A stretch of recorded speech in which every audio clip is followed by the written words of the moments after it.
This review is brought to you by Die Macher. Find out more at spielworks.de.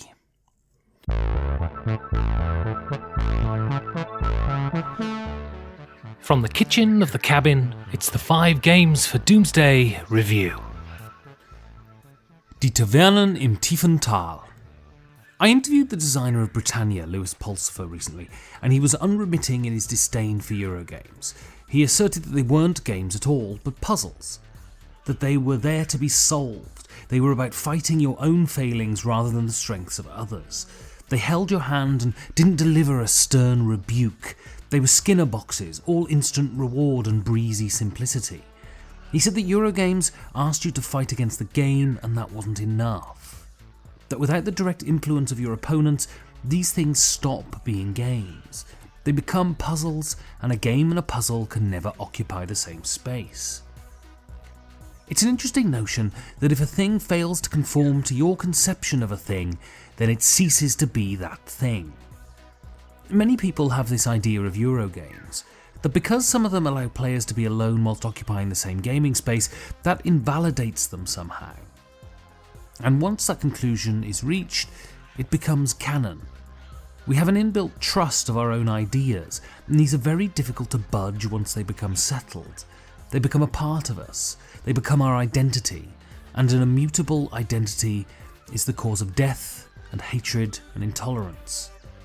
We should understand that ideas are tools that can wear out and be replaced with new ones, and that in no way harms our integrity. That the serotonin rush of feeling like you've discovered something is a cheap high, and can be replaced by a sanguine flexibility that doesn't make you feel like shit in the morning. What is needed to budge a stubborn idea, though, is personal experience. Facts don't work because if they don't feel right, they might as well be fantasy. You can regale a person endlessly about the merits of something, but until they've experienced it themselves, they won't believe you.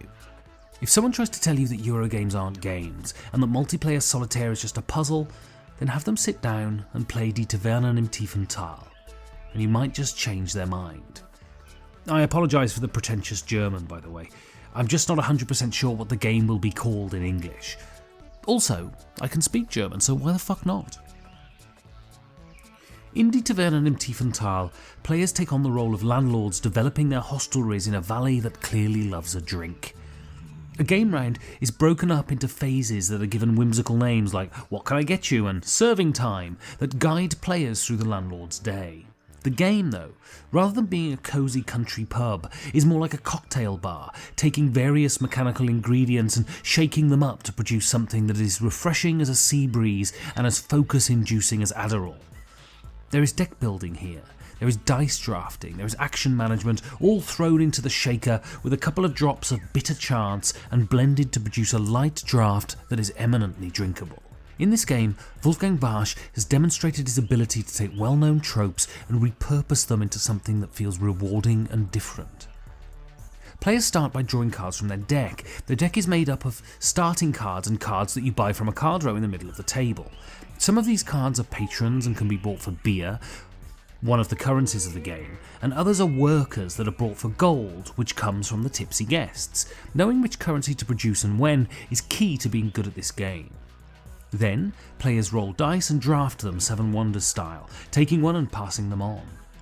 These dice allow you to serve your customers, order barrels of beer, and avail yourself of the petty cash for the purpose of buying cards to add to your deck. This is a game that ensures delayed gratification by making you place all of your newly acquired cards on top of your draw pile, so they'll be used the very next round. This poses the knotty problem of what to buy and when to ensure that your next round plays out the way you want it to. This is where the heaviest decision point of the game lies. You will probably get what you want, but if it doesn't come out in the right order, you will delay and grant opportunity to your opponent. During this phase, you can also make upgrades to your tavern. You can increase the size of the cellar, permanently hire staff, and buy new tables. These upgrades attract the attention of local nobles who seem rather parsimonious with their cash, but do confer status onto your tavern in the form of victory points, and attracting the right amount of nobles will win you the game. The best description for Die Tavernen im Tiefen Thal is delightful.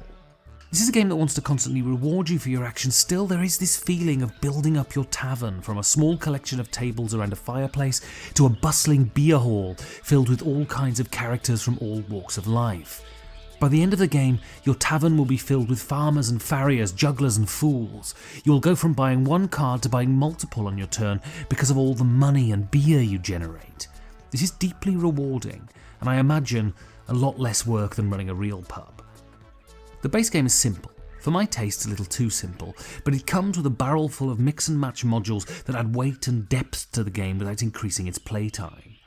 These modules are wonderful and feel indispensable when they're added in. I wouldn't want to remove any of them now. None of the modules turn the game upside down, but prod it to be more gamerly. This makes a game that can be played by a wide range of people and enjoyed by all of them. I have no doubt that this module system was partly implemented to ensure that the game didn't price itself out of the Kennerspiel des Jahres, as Wolfgang Warsch is a magnet for awards at the moment. This is a game conducted in your own tavern with very little reference to the other taverns in the village, but that is not to damn it in any way. It offers challenge, engagement, tension and reward, and the fact that it is the game that provides this rather than the other players is no reason to denigrate it. Wolfgang Warsch is an expert mixologist that has created a sweet cocktail that has just enough citrus to make it wonderfully Moorish and is fun enough to be intoxicating without being narcotic. This is a game that varies with each play. Your focus shifts with every module introduced, and the challenge is enough to ensure that this game is no mere puzzle.